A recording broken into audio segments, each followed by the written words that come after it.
Hello everyone and welcome back to my channel. This past week was another busy one, and not only that, it really tested my abilities in the kitchen. Sometimes plans don't make it and you feel pulled in different directions, but it's important to remember that you're never given more than you can handle. So I invite you to come along with me as I get our dinners together during this busy week and also get to know me a little bit better. So let's put on our aprons and head into the kitchen. I'm SB and this is SB Living. As I make this simple lentil and pasta dish, I'd like to share a few thoughts about all that goes into what I decide to cook each night. First, I think of how much time I got, and then there's the food I have. Based on those two things, I then choose whatever I feel inspired to make, whether it's a meal from my childhood, an interesting dish I came across, and very often, which feast day it is. If you've seen my earlier videos, you know that there is a deep connection between food and faith in my family. We're a Catholic family, and besides our commitment to prayer and service to others, we reflect on the lives of the many saints that had come before us. It's a cultural tradition as well. Speak to any Italian Catholic, and it's not long before you hear about all the delicious food and treats that are enjoyed on certain feast days throughout the year. As I raise my own family, I've continued the tradition, and so when there are moments of doubt or stress during the day, we have found that reflecting on the lives of the saints, Holy Family, or even memories of family members that have passed on is usually a good starting point to feel inspired and motivated again. In Catholic tradition, September is known as a month of Our Lady of the Seven Sorrows, honoring the trials that Mary, our mother, has gone through as she raised her son Jesus and ultimately witnessed his death. There is so much that can be gained from meditating on those experiences that, as a mother myself, it helps to keep things into perspective. As mothers, we may not be able to solve all problems, but we do our best to ensure peace and happiness for those around us. For me, it's all about keeping bellies full, minds calm, and hearts happy.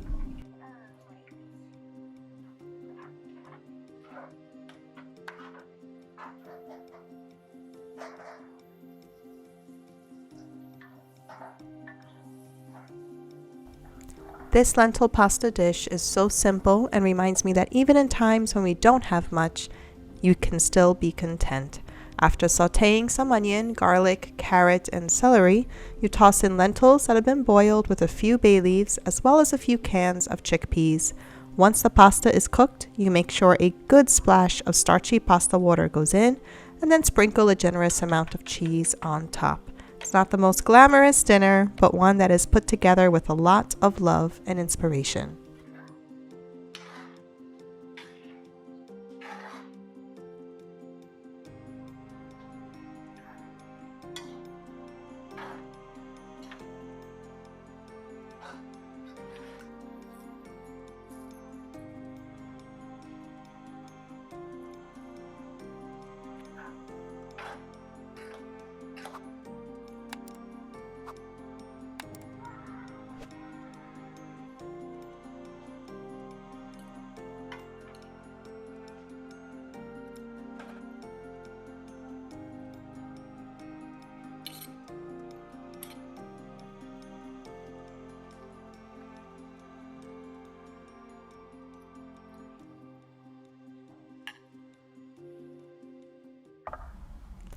A meal that my own mother was a master of was London broil. She cooked it as simply as possible, just salt and pepper, and so there's a bit of an opportunity here. Let's get some inspiration. During this week, we celebrated the feast of St. John Chrysostom, and the story goes that he was so skilled at speaking that he was known to have a honeyed mouth. In fact, he is known to have said that bees are more honored than any other animal, not just because they labor, but that they labor for others. And so keeping that in mind, I decided to up the recipe a bit and added a generous amount of honey to this marinade, as well as some balsamic vinegar, onion powder, and garlic powder. I popped this in the fridge the night before, and it had 24 hours to settle into the sweetness.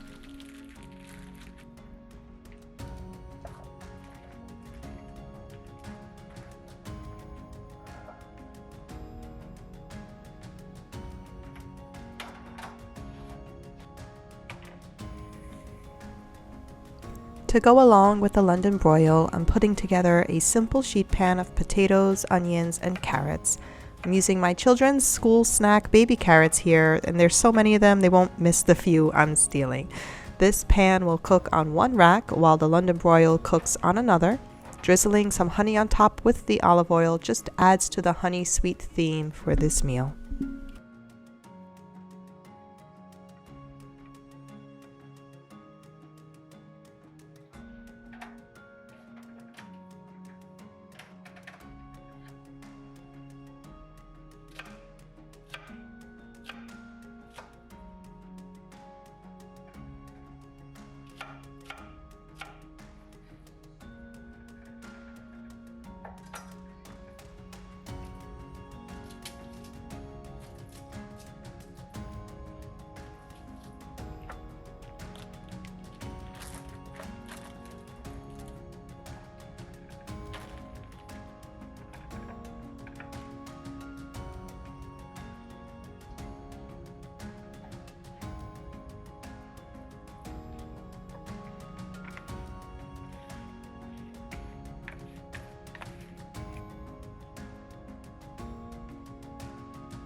The trick to a good London broil is to take it out when it's slightly undercooked, just when it comes to medium, and then tent it afterwards with some foil.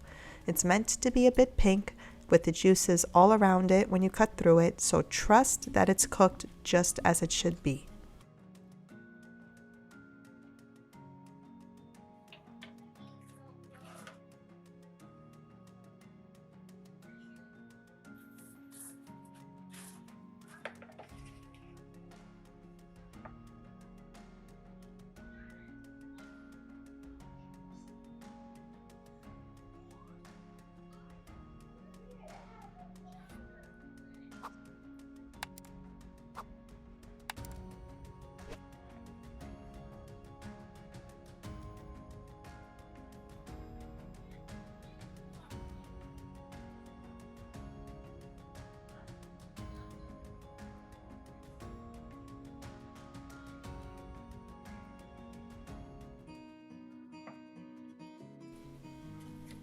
In the late summer or early fall, the Cucuzza vines start to drop and it's time to pick the squash. This is an Italian gourd variety that grows on long, thin vines and produce squash just as long. My siblings and I used to play with them like baseball bats when we were younger. We were so ridiculous. They cook up just like zucchini though. They are a gardener's friend too, as they are much easier to grow than zucchini and are generally pest repellent.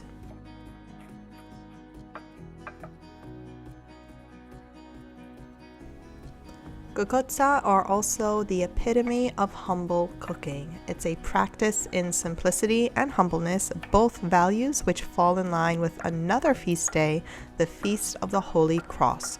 You would typically see end of summer harvest style dishes to celebrate this feast day because it comes right at the cusp of summer and autumn. This squash is a perfect representation of that special time, and in typical Italian fashion, I'm dousing it with garlic and olive oil and tossing it with pasta. This is the most popular way of eating cucuzza and the only way I prefer to have it, and so enjoying this meal was as natural as it was filling.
Sometimes dinner is a matter of putting a few items on a plate and calling it a day.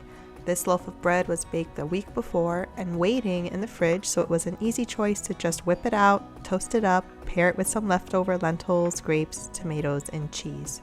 We lean towards this easy style of eating, especially on Ember days or Fridays, or just when we want something light.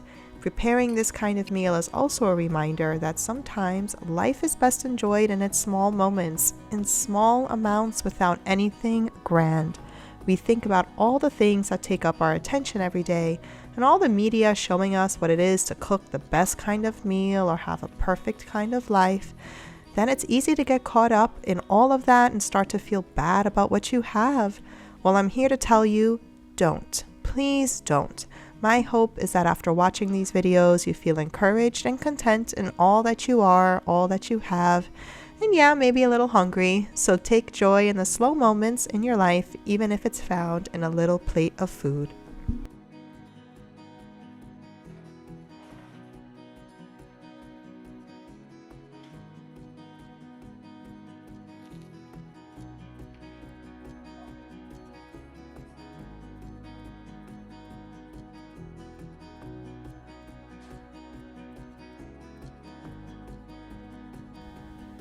Click the next video on the screen or the playlist underneath it for more content like this one, and even better, subscribe, like, and hit the bell. See you next time.